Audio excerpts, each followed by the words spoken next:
Alright, it's been a full day since the big lava update dropped, and I know most of you already tried the new stuff. You are not here to hear me repeat the patch notes. You are here for the things the update is hiding, or might be hiding soon. You probably clicked because of the thumbnail, the new enemy, the Magma Wolf. First, let me be clear so nobody gets mad later. This is not clickbait, but it's also not a confirmed leak. It's a concept. It's a community idea that keeps getting more popular by the hour. People got the new ram monster, we beat the cultist king, we explored the reworked volcano zone, and now the talk moved to, okay, what's next? That's where the Magma Wolf comes in. I'm going to show you how it could fit into a part 3 of this lava arc, why it makes sense, and a bunch of extra ideas that would make part 3 feel bigger than a simple add-on. Think of this as a clean rundown of concepts that could become real if the devs like the direction. I'll also share quick reasons, simple routes, and how this stuff could play in real matches without wasting your time. But before we go further, I just wanted to remind you to like this video and, of course, subscribe to my channel. It really motivates me to upload even more videos so you can watch them and actually enjoy. So thank you in advance, let's get back to the main topic. Let's start with the Magma Wolf concept. The pitch is simple. The volcano biome is hot, the ground cracks, fire vents pop, and from those vents a wolf made of stone and lava crawls out at night. It's fast, it hunts in a wide circle, and it howls to mark you. When it howls, your map pings your last seen spot, so you cannot camp. It's not a tank like the ram. It doesn't break trees, it burns paths, it leaves heat prints that linger for a few seconds. If you step on those prints, you take a tiny burn tick, and your stamina drains faster. The Magma Wolf is most dangerous when you panic and try to sprint in straight lines. If you cut corners and use rocks and ash mounds, you can shake it. The counterplay is skill-based, not gear-based. A flashlight only stuns it if you hit the eyes from close range, and even then it is short. Water barrels or snow piles from supply carts can give you a cold buff for a few seconds that lowers burn damage and slows the heat prints. In daytime, the Magma Wolf goes underground and you see small heat ripples that show where it may come out at night. That gives you time to plan. Now, why does this make sense for part 3? Because part 2 gave the new ram and the base tools. Part 1 gave the boss and structure, and we got the throne, the ritual, and the infernal gear. Part 3 should move the lava zone from one big dungeon into a living ecosystem. The Magma Wolf makes the biome feel alive and reactive. It also changes player behavior. Right now, many of us power farm, walk a fixed loop, hit chests, and then rush the boss. With a fast predator that punishes straight route farming, you must change paths, bring extra tools, and maybe split roles in your team. One person baits the wolf into rock fields, the others loot. That creates new moments for clips and streams. It also lowers dead air time. Okay, new quests.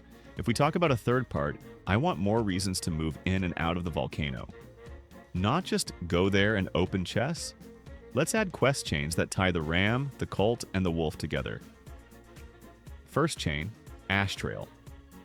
You meet a minor NPC near the lava ridge. He is missing a sled of ore. You find it stuck behind a half-melted fence with cult markings. To free it, you need 3 heat keys that drop from elite cultists in the volcano camps. Each key also unlocks a small lore note.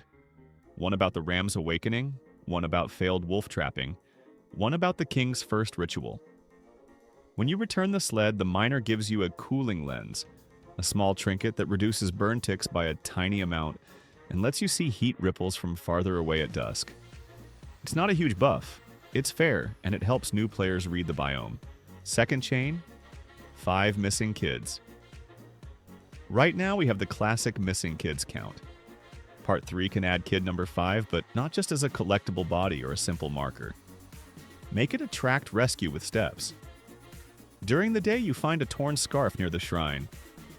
At night you follow faint child footprints that glow soft blue for 2 seconds when you shine a light on them. The path crosses a magma vent field.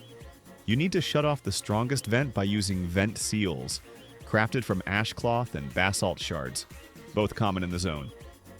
If you do it right, the path continues to a half-collapsed cult hideout with a crude bed, a toy made of bone and copper, and a small note that says, "He feeds the red wolves." The kid is not there the first night. You need to come back after you craft a warm ration, meat plus spice plus ash salt, and leave it on the bed. On the next night, the kid spawns behind you when you enter, scared. The Magma Wolf howls in the distance. You pick the kid up like a downed ally and carry him home while the wolf tracks heat prints. This sets up a high-tension escort where your team drops water barrels or uses snow sacks from the valley to cool the ground. If you make it, the camp gains a safe bedroll upgrade that gives a small healing tick at night and a one-time fear resist buff versus the next howl. Also, kid number 5 tells you a new hint. The cult is trying to bind the ram to the volcano's heart. That leads into the next chain. Third chain. Heart of the Volcano.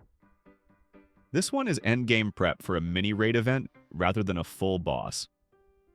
You collect 3 seared totems by cleansing altars with water and salt. The run is time-gated by environmental hazards, not random drops. When you place these totems at the core crack, the volcano groans, vents flare, and elite cultists spawn with fire shields. Break the shields with the infernal crossbow or oil bombs and finish them off. If your team clears the wave, you get Cooled Ember, a crafting core for new utility gear.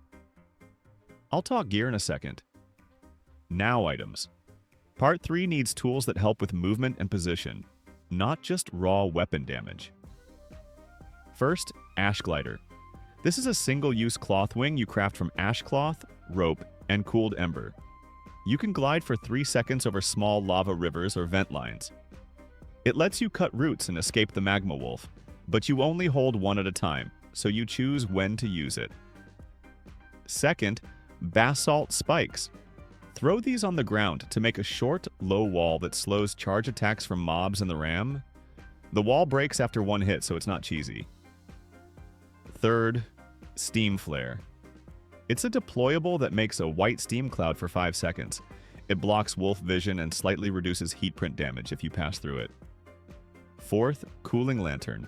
A side grade to the flashlight. Lower raw stun, but a wider cone and the passive chill aura that lowers DOT ticks by a small amount for you and allies close to you. Fifth, Lava Anchor.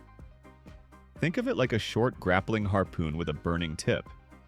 You shoot it into a stone pillar and yank yourself a few meters, or you can pull a small crate across a lava gap if the rope can reach. It has a long cooldown so you cannot spam it. Weapons. We already got the Infernal Crossbow. Part 3 can add a Cinder Rifle, a semi-auto with a heat meter. Shots raise heat. If you overheat it, you jam for 2 seconds. If you keep the meter near the middle, you get a tiny burn bonus on hit.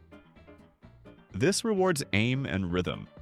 There could also be a Cultist King Mace replica. Not as strong as the real drop, but it has a small knockback when you hit an enemy with a fire shield. Great for clearing ads during the throne fight. For melee fans, a Basalt Dagger with a special. If you backstab a cultist while his shield is down, you get a short sprint buff. It's simple and fun for skilled players, so that's the vision for Part 3 of the Lava Arc. We already have Ram, the King, and Infernal gear. The next step could be the Magma Wolf, new quests like the 5th Missing Kid, new tools for movement, and events that change your plan every night. It's not confirmed. It's not a leak. It's a concept, but it's one that makes sense. And the more the community talks, the higher the chance the devs notice. Tell me in the comments, should the Magma Wolf be more of a hunter or more of a boss? Should the 5th kid be a long rescue or a simple one-night quest? Do you like the idea of hard mode rituals for the king? I'm reading everything. If we agree, I'll send a clean feedback package to the devs. That's it for today. If you enjoyed this concept breakdown, drop a like, subscribe if you're new, and let me know your favorite idea. Thanks for watching, and I'll see you in the next run.